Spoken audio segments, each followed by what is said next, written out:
Hello student, कैसे हैं आप सब। तो आई होप कि आप लोग थंबनेल देख के समझ ही गए होंगे कि आज हम लोग क्या पढ़ने वाले हैं।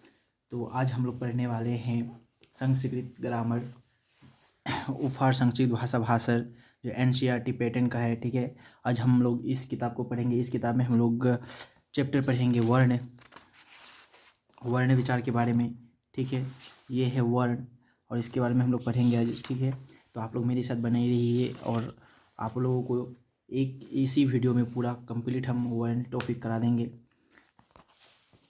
तो सबसे पहले तो हम लोग थोड़ा बेसिक में जाएंगे कि व्याकरण किसे कहते हैं और व्याकरण को कितने खंड में बांटा गया है।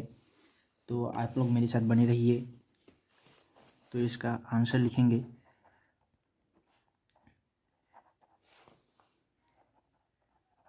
व्याकरण वह शास्त्र है जिसके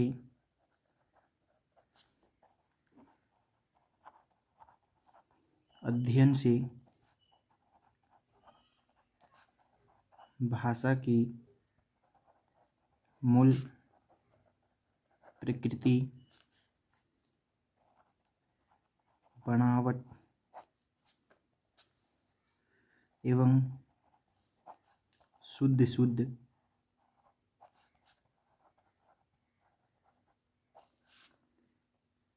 प्रयोग का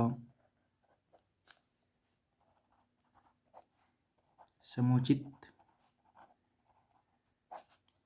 ज्ञान प्राप्त होता है।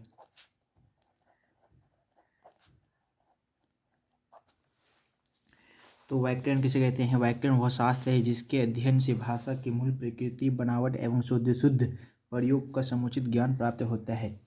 तो व्याकरण पढ़ने से हम लोगों को भाषा की मूल प्रकृति, बनावट एवं शुद्ध प्रयोग का समुचित ज्ञान प्राप्त होता है। उसी को कहते हैं व्याकरण। और हम लोग देखेंगे कि व्याकरण को कितने खंड में विभाजित किया गया है। तो स्टार में लिखेंगे हम लोग। व्याकरण को 3 खंडों में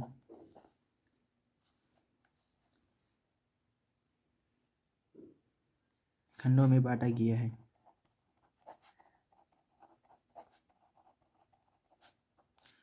तो नंबर 1 वर्ण विचार, दूसरा शब्द विचार,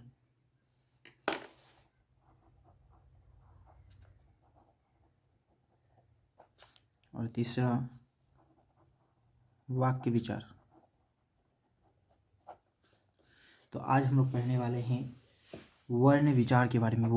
वर्ण किसे कहते हैं, वर्ण कितने होते हैं, वर्णों को कितने भागों में बांटा गया है। तो आप लोग मेरे साथ बने रहिए और आज हम लोग पढ़ने वाले हैं वर्ण के बारे में। तो हम लोग नंबर 1 पढ़ेंगे वर्ण, और यहाँ पे हम लोग हेडलाइन देंगे। हम जिस तरह लिख रहे हैं आप लोग उसी तरह सेम टू सेम लिखेंगे। आप लोग थोड़ा सा भी दिक्कत नहीं होगा, जैसे हम लिख रहे हैं वैसे ही आप लोगों को नोट करना है। और 100% की आप लोगों को यहीं से पूछे जाएंगे संस्कृत ग्रामर में। तो वर्ण विचार हेडलाइन मारेंगे नंबर 1। अब यहाँ पे लिखेंगे क्वेश्चन कि वर्ण किसे कहते हैं। वर्ण किसे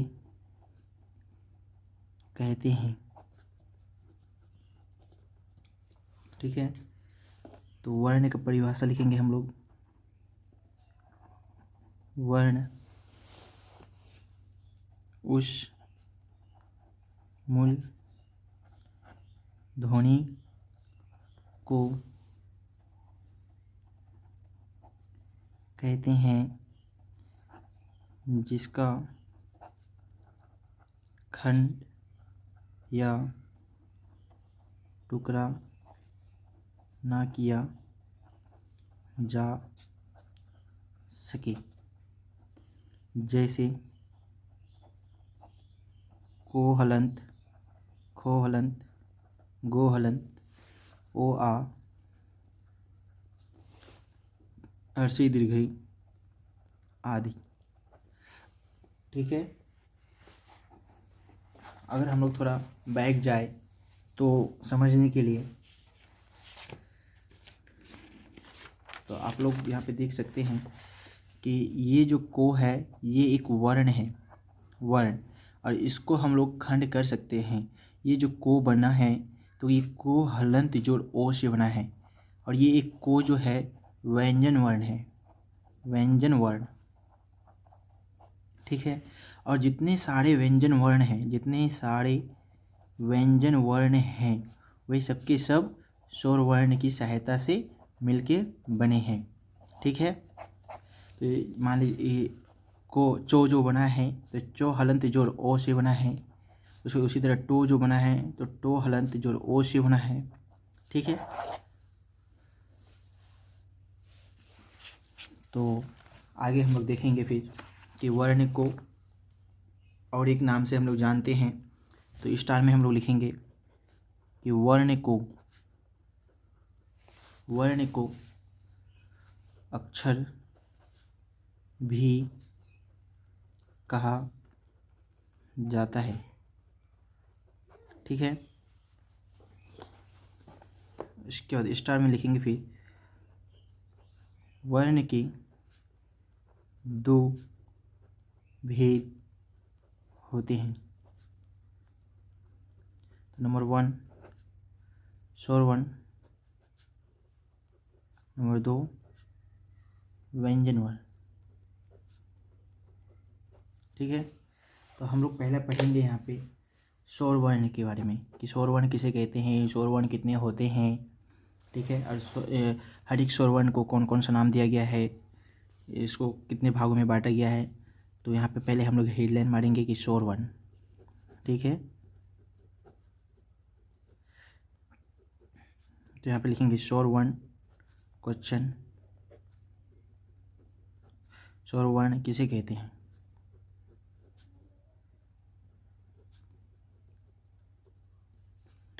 तो आंसर लिखेंगे स्वर वर्ण उन वर्णों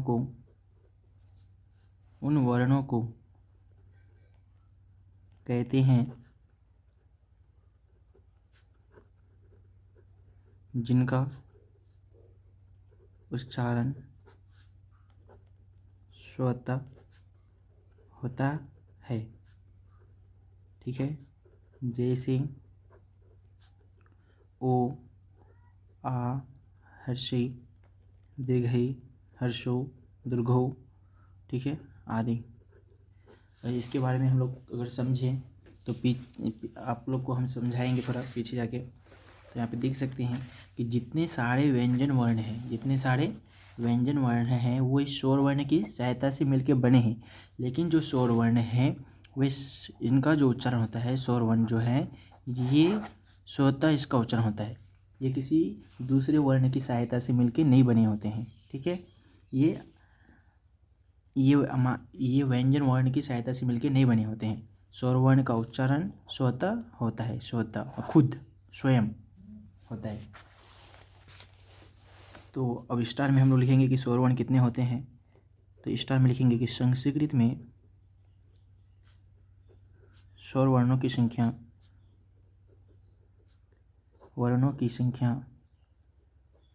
13 होता है।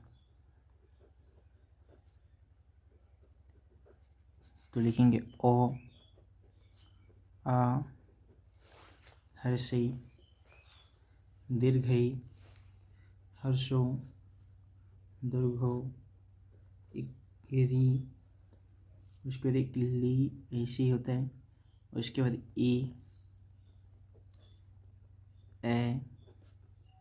ओ, औ और एक री होता है। ये 13 स्वर वर्ण होते हैं। 1 2 3 4 5 6 7 8 9 10 11 12 13, ये 13 स्वर वर्ण होते हैं, ठीक है। तो अब इन स्वर वर्णों को अलग अलग नाम दिया गया है। तो हम लोग स्टार में लिखेंगे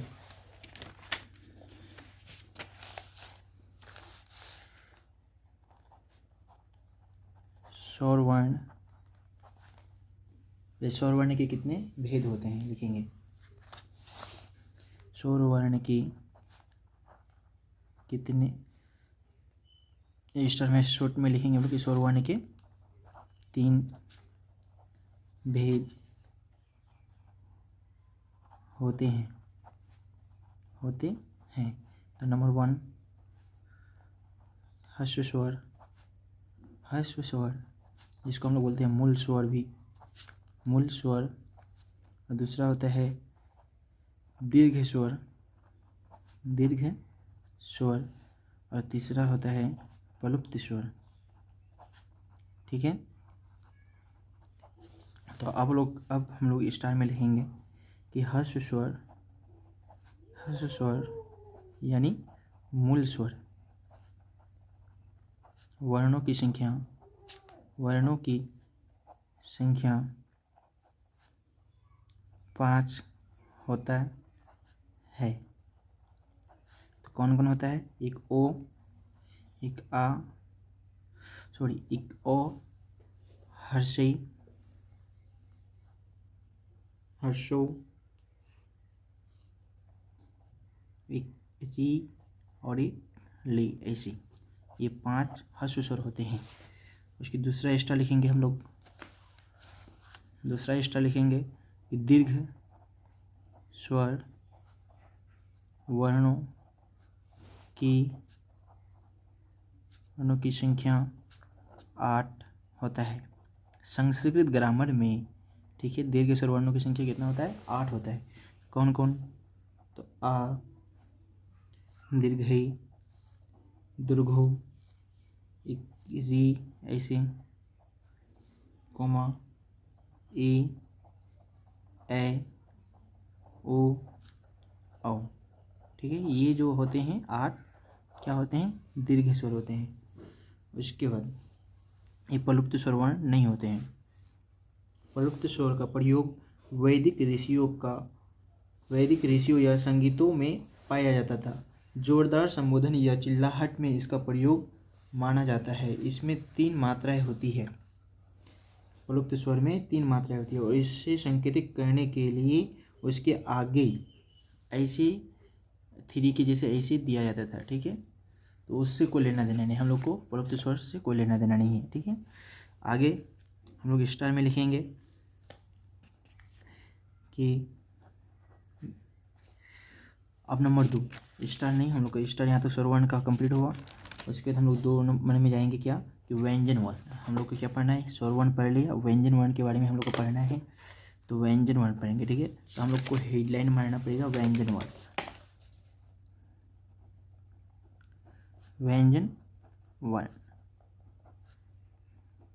तो यहाँ पे क्वेश्चन बन जाएगा कि व्यंजन वर्ण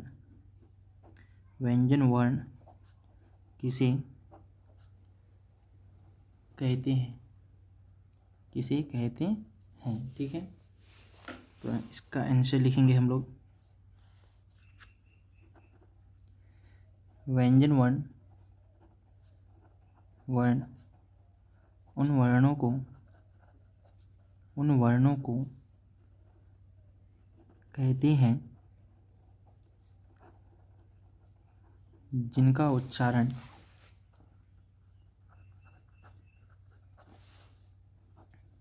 स्वर वर्णों की सहायता से होता है। ठीक है, जैसे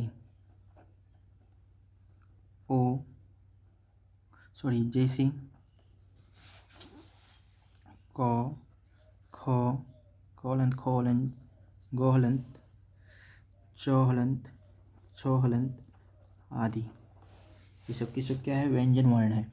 अब व्यंजन वर्णों को भी कितने भागों में बांटा गया है, तो आइए हम लोग देखते हैं। तो यहाँ पे स्टार में लिखेंगे कि व्यंजन वर्ण के 3 भेद होते हैं। अभी हम लोग क्या पढ़ रहे हैं? संस्कृत ग्रामर में वर्ण विचार टॉपिक। ठीक है, तो लिखेंगे नंबर 1 अस्पर्श व्यंजन वर्ण, स्पर्श व्यंजन वर्ण। नंबर 2 अंतस्थ व्यंजन वर्ण। नंबर 3 ऊष्म व्यंजन वर्ण। ठीक है, तो अब यहाँ पे हम लोग स्टार लिखेंगे कि व्यंजन वर्णों की संख्या जो है कितना होता है 33। व्यंजन वर्णों की संख्या कुल 33 होता है। ठीक है, और ये 33 जो होते हैं इसको फिर अलग अलग नाम दिए गए हैं। तो हम लोग स्टार में लिखेंगे कि कोवर्ग सी मो तक प फ ब भ म तक। ठीक है, ये सभी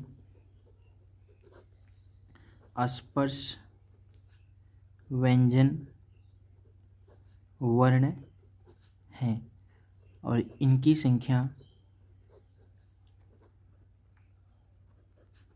25 होता है। कितना होता है 25। ठीक है, दूसरा स्टार लिखेंगे हम लोग अंतस्थ व्यंजन वर्ण के बारे में। ठीक है, तो अंतस्थ व्यंजन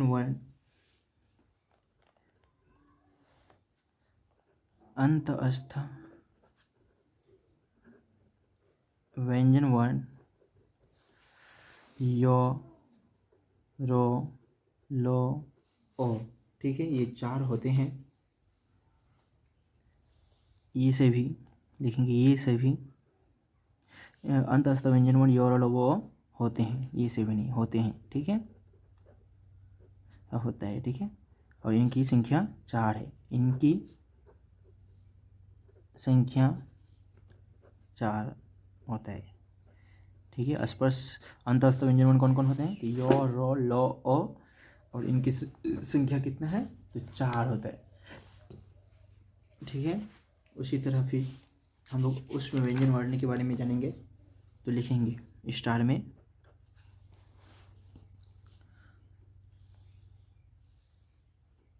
ऊष्म व्यंजन वर्ण तालमशो मूर्धन्यशो दंतशो और एक होता है ह। ठीक है, ह ये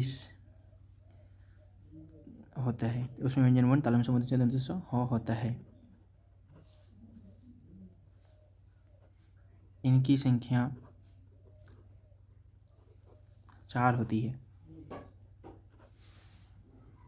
तो आप लोगों को यहाँ तक समझ में आ ही गया होगा कि उसमें व्यंजन वर्ण कितने होते हैं 4 होते हैं। और कौन कौन, तो तालमशो मूर्धन्यशो दंतशो हो। उसके बाद हम लोग आगे बात करेंगे।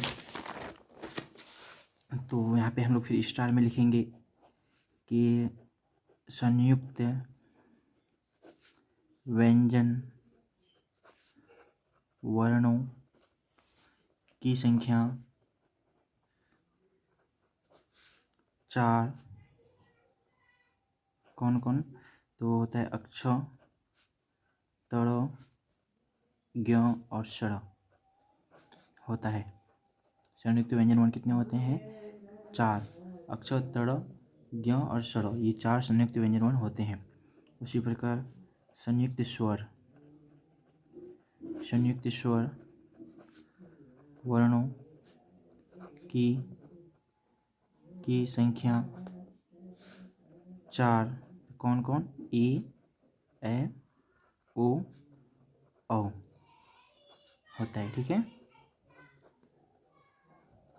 उसके बाद अब हम लोग बात करेंगे कि ये अक्षो जो बना है ये किन किन वर्णों से मिलकर बना है। ये तरह जो है किन किन वर्णों से मिलकर बना है, ज्ञ। उसके बाद ये षड़ किन किन वर्णों से मिलकर बना है। तो ये अक्षो जो बना है तो को हलंत जोड़ मूर्धन्यशो। ये तरह बना है तो हलंत जोड़ रो से मिलके तब बना है तरह। और ज्ञ जो बना है तो जो हलंत जोड़ वहाँ से। ठीक है, और सरो जो बना है तो तालमशो हलंत जोड़ रो से मिलके बना है षड़। ठीक है, आई होप कि आप लोगों को समझ में आता होगा। इसके बाद तो हम लोग आज यहीं तक रहने देते हैं। ठीक है, और आगे अगली नेक्स्ट वीडियो में हम लोग बात करेंगे कि अल्प प्राण किसे कहते हैं, महाप्राण किसे कहते हैं, घोष वर्ण, अघोष वर्ण और उच्चारण स्थान, हर एक वर्ण का उच्चारण स्थान क्या होता है, तो उसके लिए आप लोगों को हम एक वीडियो बना के देंगे ताकि आप लोगों को दिक्कत ना हो। Thank you.